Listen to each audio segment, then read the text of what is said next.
Well, hello and welcome to Drag Queen Storytime with me, Laveau Contraire. Today, I'm going to take you on a journey as we hop inside a few of my favorite books, starting with Mary Had a Little Glam. This is a story that I love to start Drag Queen Storytime with because it's about a girl just like me who has too much glam for her own good. So let's dive right in. This is Mary Had a Little Glam by Tammy Sawyer, illustrated by Vanessa Brantley Newton. Mary had a little glam that grew into a lot. And everywhere that Mary went, she wasn't hard to spot. Can you spot Mary? She's right there. But on the day she started school, she caught some by surprise. Sweet Mary shrugged and hugged her mom. I must accessorize. And I relate. Over here, her mom is saying, "Is that your curtain?" And the cat saying, "Meow." Then Mary click-clacked down the block in frilly formal wear, and by the time she got to school, she'd added extra flair. Did you see she goes to Mother Goose Elementary? When Mary took a look around, her heart was filled with woe. The other kids in class with her were glamless, head to toe. Ooh, would you want to wear what they're wearing? I wouldn't. I like a little bit more color, if you know what I mean. So Mary offered fashion tips: more pink, more beads, more shine. A hat for him, a trim for her. Go boa, it's divine. Soon Mary brought out glitz and glam in everyone she met. The students, teacher, principal, and Clark, the classroom pet. What kind of animal is Clark, the classroom pet? Now, Storytime had gowns and crowns and mounds of striped chiffon. The art class came with glitter glue and trips to her salon. Then Mary amped up music class with pomp and circumstance. At checkout time, she was sublime, left not a thing to chance. The morning flew, and soon it was the best part of the day. It's recess time, the teacher said, and Mary led the way. But all came to a sudden stop. Each kid surveyed the scene. We're clearly dressed all wrong for this, boo-hooed the 17. Poor Mary twirled her parasol. This crisis was a 10. She'd never figure out a plan. All was lost. But then, what do you think she's gonna do? She tossed her shades and silk-lined cape, her scarf and strappy shoes, and Mary's friends were just as fast. There was no time to lose. The class raced for the jungle gym, the spiral slide and swings. Then Mary grinned and grabbed a ball, among some other things. Now Mary's flair for what to wear is better than before. True glamour often calls for lots, but sometimes less is more. And that is Mary Had a Little Glam. All right, so the next book we're gonna read is The Paper Bag Princess. This is another one of my favorites. This is The Paper Bag Princess by Robert Munsch and Michael Marchenko. Elizabeth was a beautiful princess. She lived in a castle and had expensive princess clothes. She was going to marry a prince named Ronald. Unfortunately, a dragon smashed her castle, burned all her clothes with his fiery breath, and carried off Prince Ronald. Yikes. Elizabeth decided to chase the dragon and get Ronald back. She looked everywhere for something to wear, but the only thing that she could find that wasn't burnt was a paper bag. So she put on the paper bag and followed the dragon. He was easy to follow because he left a trail of burnt forest and horse's bones. Finally, Elizabeth came to a cave with a large door that had a huge knocker on it. She took a hold of the knocker and banged on the door. The dragon stuck his nose out of the door and said, "Well, a princess.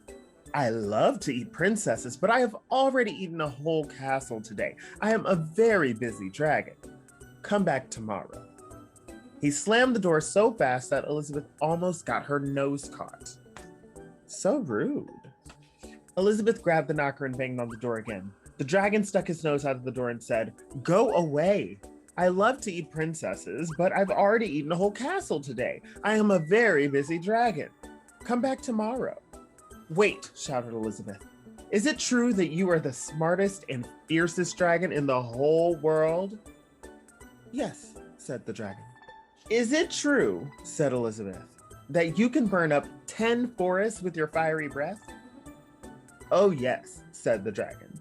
And he took a huge, deep breath and breathed out so much fire that he burned up 50 forests. Hey, we need those. That's not okay, Mr. Dragon. Fantastic, said Elizabeth, and the dragon took another huge breath and breathed out so much fire that he burned up 100 forests. Magnificent, said Elizabeth, and the dragon took another huge breath, but this time, nothing came out. The dragon didn't even have enough fire left to cook a meatball. Elizabeth said, Dragon, is it true that you can fly around the world in just 10 seconds? Why, yes, said the dragon, and jumped up and flew all the way around the world in just 10 seconds. Wow. He was very tired when he got back, but Elizabeth shouted, Fantastic! Do it again! So the dragon jumped up and flew all the way around the world in just 20 seconds. It took him a little longer. When he got back, he was too tired to talk, and he laid down and went straight to sleep. Elizabeth whispered softly, Hey, dragon. The dragon didn't move at all.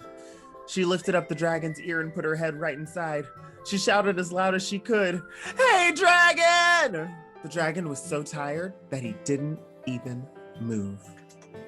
Elizabeth walked right over the dragon and opened the door to the cave. There was Prince Ronald. He looked at her and said, Elizabeth, you are a mess. You smell like ashes and your hair is all tangled and you are wearing a dirty old paper bag. Come back when you are dressed like a real princess.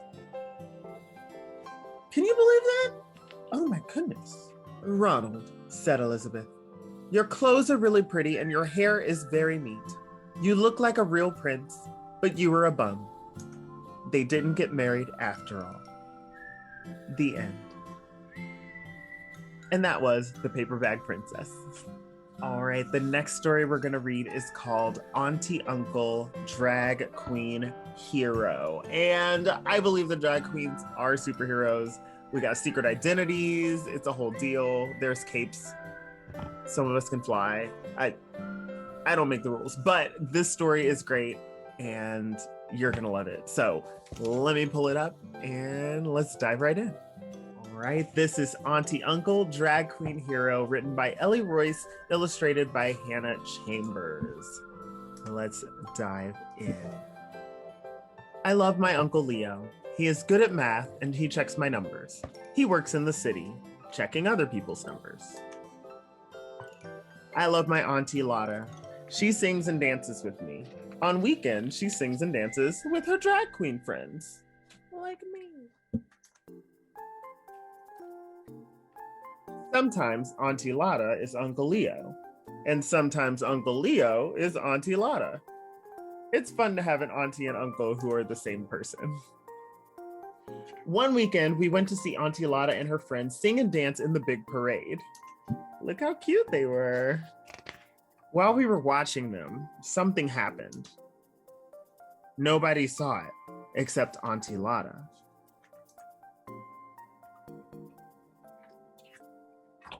And then everybody saw it. Aww, she saved the puppy. The mayor wanted to give Auntie Lotta an award. He put an article in the paper and invited us to a special party.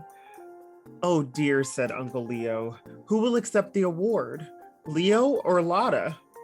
I want all of my friends to come to the ceremony. Leo's friends from work have never met Lotta, and they might be surprised to see her.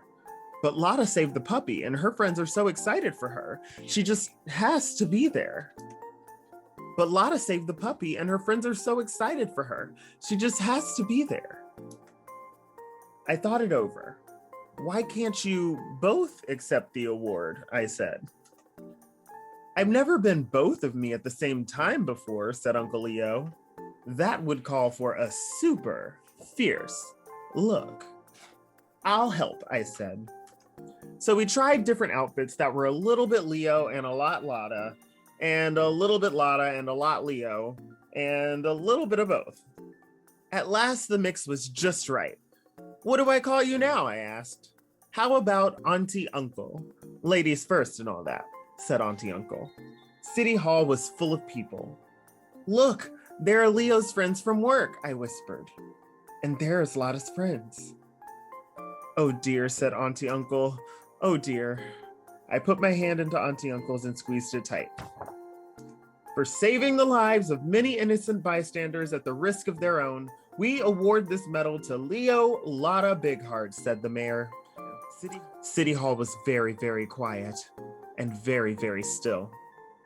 "Oh dear," sighed Auntie Uncle, very, very softly. Suddenly, Lotta's friends started to clap. Leo's friends started to cheer. They stood up, clapping and cheering together. Then everyone stood up, clapping and cheering. After the presentation, Leo's friends met Lotta's friends. They were very, very polite. I thought perhaps they wouldn't like each other, until Auntie Uncle showed them the medal for bravery. After that, they clapped and cheered again. They drank tea and ate cake. They talked about math and singing and how much they loved my Auntie Uncle. I love Uncle Leo. He still checks my numbers. I love Auntie Lotta. She still sings and dances with me. But I think maybe I love my Auntie Uncle best of all. The end. And that's Auntie Uncle, Drag Queen Hero. I love that story. That's all the time we have for today, but I couldn't end Drag Queen Storytime without leaving you with a song. So I'm going to sing the classic to end all classics. If you're ready, here we go. All right, Chrissy, you better get it right now.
ABCs.